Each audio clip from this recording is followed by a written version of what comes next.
Сіздер «Экология без паники» подкастын тыңдап отырсыздар. Біздің 4-ші маусым экология қатысты тұжырымдар мен мифтерге арналған. Экология қатысты бізді жеке өзімізді алаңдататын да, сіздерден келіп түсетін де сұрақтар бар. Біз фактілерді тексереміз, сарапшылармен сұхбаттасамыз және нақты жауаптарды табамыз. Сондықтан тексеріңіз келетін тұжырымдарды комментарийге жаза беріңіздер.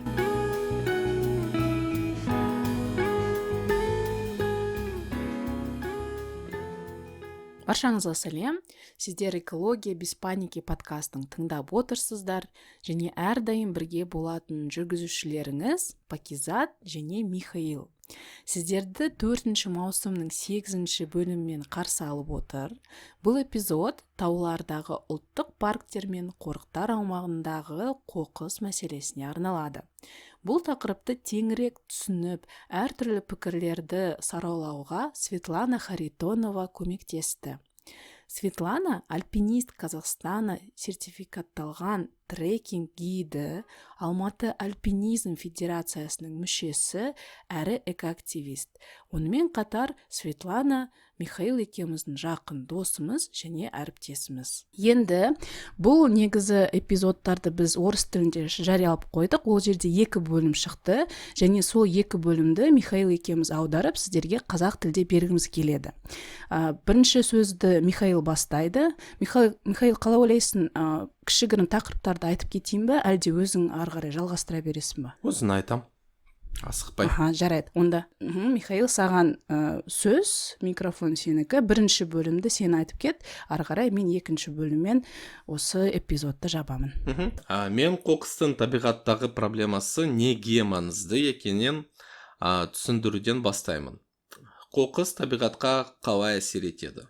Алдымен Светлана өз тәжірибесімен бөлісті. Ол серуендегенде қоқысты көп көрген, сол кезде оны ең қатты мұнайтқан жағдайды бізге айтты. Мұздықтардағы пластик қоқыс Светлананы қатты қынжылтады. Себебі мұздықтар біздің тұщы су қоры, микропластик суға түседі, оны фильтрлермен тазарту мүмкін емес. Бұл өте қауіпті. Микропластик адам қаны мен миынан табылған. Ол денемізде баяу жарылатын бомба сияқты. Пластик пакеттер. Сіздер қар барысының адамдарға түскен оқиғасын естіген шығарсыздар. Ол көмек сұрағандай болған. Кейін тексергенде оның ішінен пластик пакет табылды. Табиғатқа пакет тастауға болмайды. Әсіресе тамақтың иісі бар пакеттер өте қауіпті. Жануарлар оны жұтып қойып, өліп қалуы мүмкін. Светлана құс ұядағы пластик пакетті көріп қатты көңілі түскенін айтты. Құс оны ұя сауға пайдаланған. Бірақ ұяда пакет болса, балапанға қауіпті. Ол соған оралып қалуы мүмкін. Тұншығып қалуы мүмкін, немесе жұтып қоюы мүмкін. Сонымен, сен табиғатқа келдің, демалдың, тамақтандың, қоқыс қалды. Енді не істеу керек?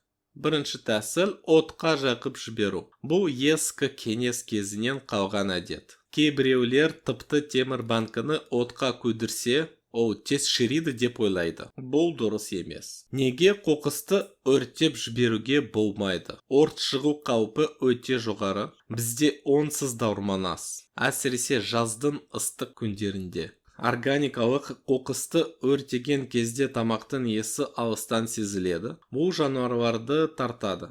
Бұл енді өзін қауіпсіздігіне байланысты. Мысалы, аш аюды кездестірсе, таза киіммен құтылу оңай болмайды. Ауаның ластануы. Әсіресе пластик өртенсе. Пластик өртенгенде диоксиндер мен фурандар бөлінеді. Олар қатерлі ісікке себеп болуы мүмкін. Келесі әдіс қоқысты жерге көму. Өртегеннен аз зиян, бірақ бәрібір жаман. Кейбір қалдықтар жүздеген, мыңдаған жылдар бойы шірімейді. Неге табиғи орындарды қоқыс полигонына айналдыру керек? Кейбір адамдар бізге органикалық қалдықтарды қазып сауға болады деп жазды. Олар шіриді.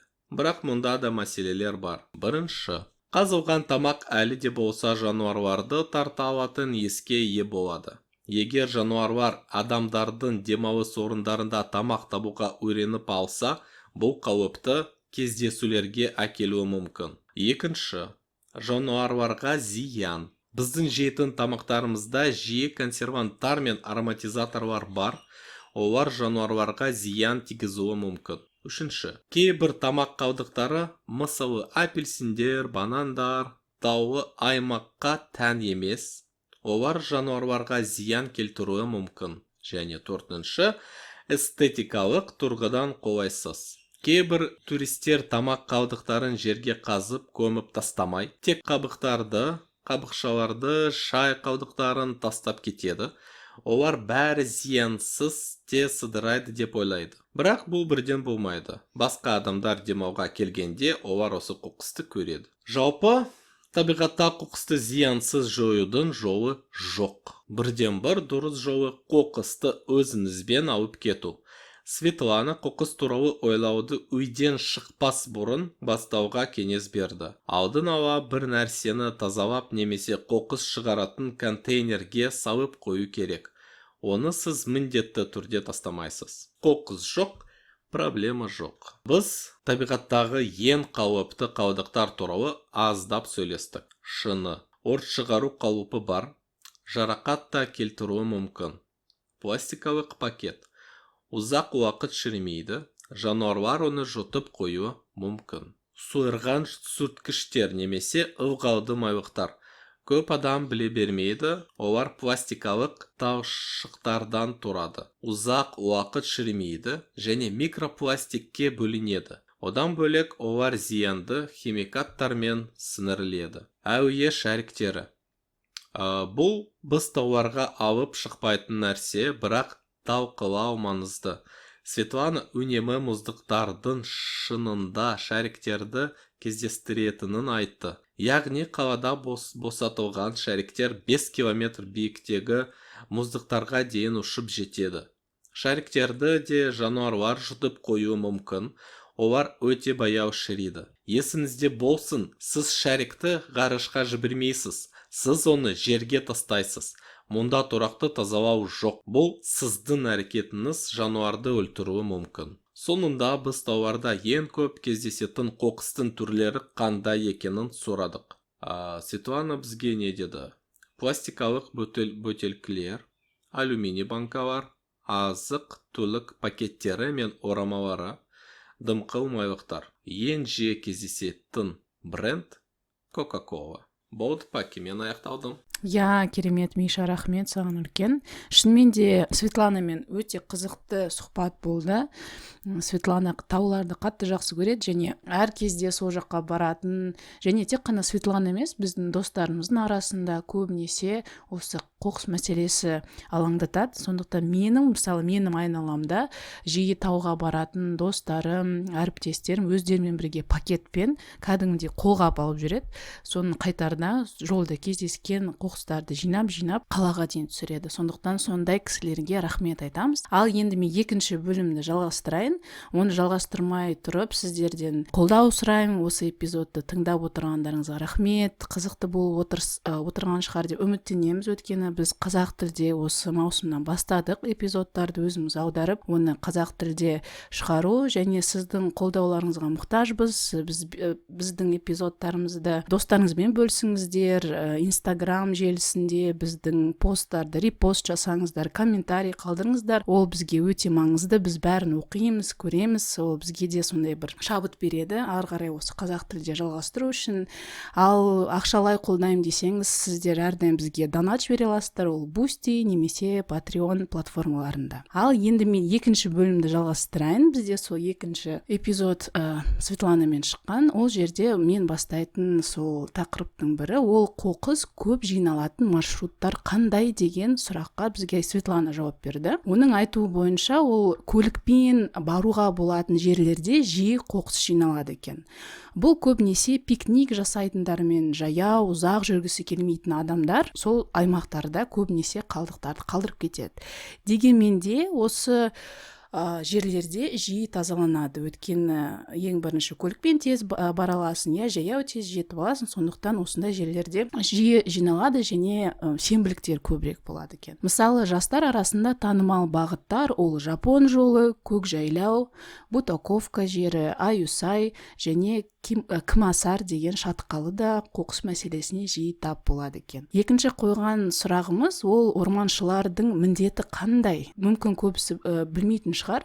Осындай жерлерде арнайы орманшылар болады, олар қарап жүреді, қауіпсіз жағынан, өрт болу жағынан сондай іс-шараларын өткізеді.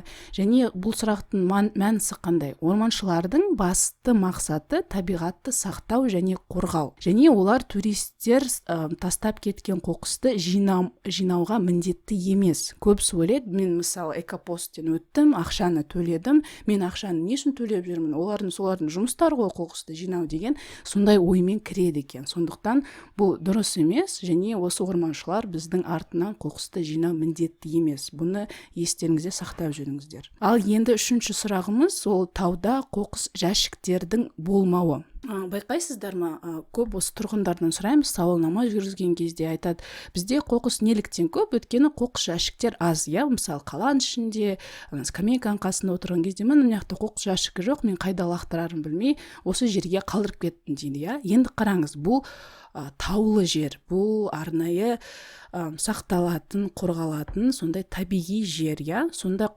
қараңыз. Қоқыс жәшіктер біздің ойымызша және Светлананың айтуы бойынша халықаралық тәжірибе көрсеткендей, ұлттық парктер сияқты сол табиғи аймақтарда қоқыс жәшіктері мүлде болмауы керек. Және біз Михаил екеуміз соған келісеміз. Қоқыс жәшігі тек кіру аймағында орналатуы керек, және бұл адамдарды өз қоқысын алып кетуге үйретеді.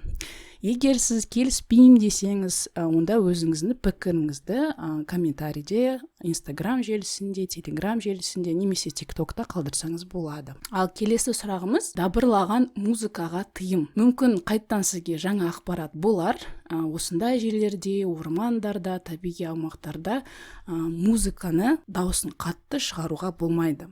Табиғат аясында қатты музыка қосу ол дыбыстық ластану болып саналады. Және ерекше қорғалатын аумақтарда тыйым салынған ресми заңды түрде. Оны да біліп жүріңіздер. Неліктен олай? Өйткені бұл жануарларға зиян келтіріп, табиғи тепе-теңдікті бұзуы мүмкін. Құлақпен музыка тыңдау да қауіпсіздік жағынан ұсынылмайды. Тауда есту қабілеті маңызды. Мысалы, біз Светланамен подкаст жазған кезде бұл да бізге бір жаңа ақпарат болды. Көбінесе жастар құлаққап киіп алады ғой, немесе проводталған, проводсыз құлаққаптармен жүру өте қауіпті. Мысалы, қыста қар лавинасы болған кезде, немесе білмеймін, бір жануар келатып, сіз оны естімей қалуыңыз мүмкін. Біреу велосипедпен мүмкін кетіп бара жатыр, оны естімей қаласыз. Сондықтан құлақ қапсыз жүрген дұрыс, әсіресе тауда. Кешір паке. Су туралы айтасың ба? Дағы бір миф. Ішуге болмайды. Су туралы, Миша, жақсы болды айтқаныңа. Сол музыкамен жаптым бұл тақырыпты. Енді қараңыз, көбіміз ойлаймыз, тауда су таза. Және мен мысалы, шын айтам, солай ойлаған бұрында. Таудағы су ағып жатқан. Миша екеуміз де таңғалдық. Соны прям жинап, бөтелкемізге қойып, ішіп жүретініміз мәз болып, таудың суы дәмін қандай күшті деп. Неліктен Светлана бізге оны дұрыстап, растап айтты, ондай суды тек бұлақтан ғана алуға болады. Бұлақтан деген сол источник дейді ғой, орысша айтқан кезде, су шығып жатқан жеріне құйып алсаңыз, оны ішуге болады. Бірақ өзеннен ағып жатқан суды неліктен ішуге болмайды? Өйткені ол жақта әртүрлі сол мекеде тұратын жануарлар ішу мүмкін. Және мен білімше тауларда көп жылқы жүреді, Миша. Олар мысалы ол жерге, былайша айтқанда, қарапайым тілмен айтайын, сиіп түшіп кетуі мүмкін, Оның сол микроорганизмдердің бәрі сол суда болуы мүмкін. Және біз аурудың аты қандай еді, ұмытып қалдым. Бір ауруды айтты ғой Светлана. кишечное заболевание дейді ғой деймін, иә, сол ішектерде болатын сондай ауруларды қоздыруы мүмкін. Сондықтан абай болыңыздар. Негізінде ондай суды кәдімгідей қайнатып ішуге болады. Немесе тек қана бұлақтың суы ішу болады. Сол да өте маңызды ақпарат. Рахмет Миша айтқаныңа. Келесі тақырып қоқысты азайтуға арналған нақты шаралар. Енді қараңыз, біз сол қоқыс мәселесі туралы айттық, қалай пайда болады, кім оған жауап береді, қоқыстың түрлері қандай жиі кездеседі, маршруттары.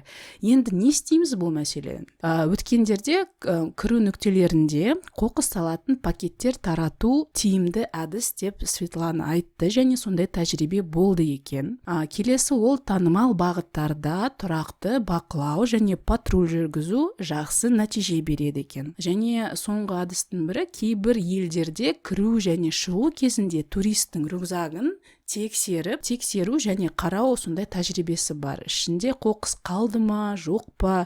Мысалы, кірген кезде сіз сусындар немесе пакеттерде алған тағамдарыңыз, я сол пластик упаковка болсын, басқалар, соны шығарда сол упаковкаларды қоқысты алып кеттіңіз ба, жоқ па деген сондай тексеру, осындай тәжірибелер бар екен.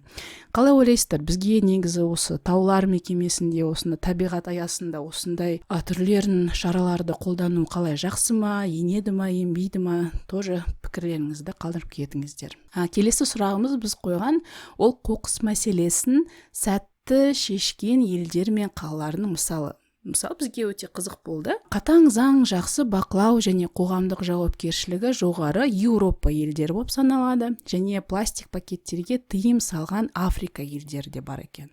Оның ішінде Германия, Швеция, Бразилия, Руанда, Коста-Рика, Аустралия, Жаңа Зеландия, ақш елдері, Үндістан, Непал және Канада деген сондай елдерде бізге қарағанда осындай шаралар, заңдар жақсы дамыған екен. Енді соңғы айтатын тақырып ол сәтті тәжірибенің ортақ ерекшеліктері қандай. Оның ішінде экологиялық сауаттылық пен білім беру әдістері, қалдықтарды сұрыптау, оларда тек қана осы біз айтып отырған, біз осыған дейін айтқан, ол көбінесе аралас қалдықтар, тағам қалдықтары, әртүрлі упаковкалар, бұл жерде қалдықтарды сұрыптау. Көрдіңіз ба, тек қана жинау емес, оны қайттан қалаға түсіру емес, осы қалдықтарды сұрыптау жүйелерін енгізу. Және соңғысы ол үлкен айыппұлдар мен қатаң бақылау. Негізі бұл пункт бізде де бар, оны айту керек, бірақ қатты дамымаған. Өйткені мысалы айыппұлдар бар, бірақ қатаң бақылау жоқ, өкінішке орай. Өйткені біздің Миша есімде қалды ма, қанша гектар деді нацпарктың, ұмытып қалдым. Өте үлкен жер ғой, қарап ойлаңызшы, оның бәрін бақылап, бізде әзірге ондай жүйе жоқ. Сондықтан осы үшінші қандай Или Алатау ма? Или Алатаудың 1 гектар деп айтып еді, ұмытып қалдым, соны жазып алу керек. Бір емес, қастықты. Енді былайша айтқан кезде өздеріңіз білесіздер, үлкен жер, үлкен мекеме, сондықтан осы қатаң бақылау жағы кішкене қайттан дамыту керек сияқты. Осымен біз осы тақырыпты айттық, тамам болдық. Миша, тағы да бір нәрсе қосамыз ба? 2000 квадратный километр. 2000 шаршы. Немесе 200 мың гектар. Гектар. 200 мың гектар. Енді көріңіздер, қандай үлкен жер, және біз ол байқұс орманшыларға біздің қалдықтарымыз жина дейміз, ол өте, шын айтсам, өте күрделі жұмыс. Сондықтан әзірге де осындай сенбіліктер, әсіресе сол таулар мекемелерінде әлі де жалғастырып отыр. Менің ойымша ол өкінішке орай. Сондықтан осындай қызық тақырып болды.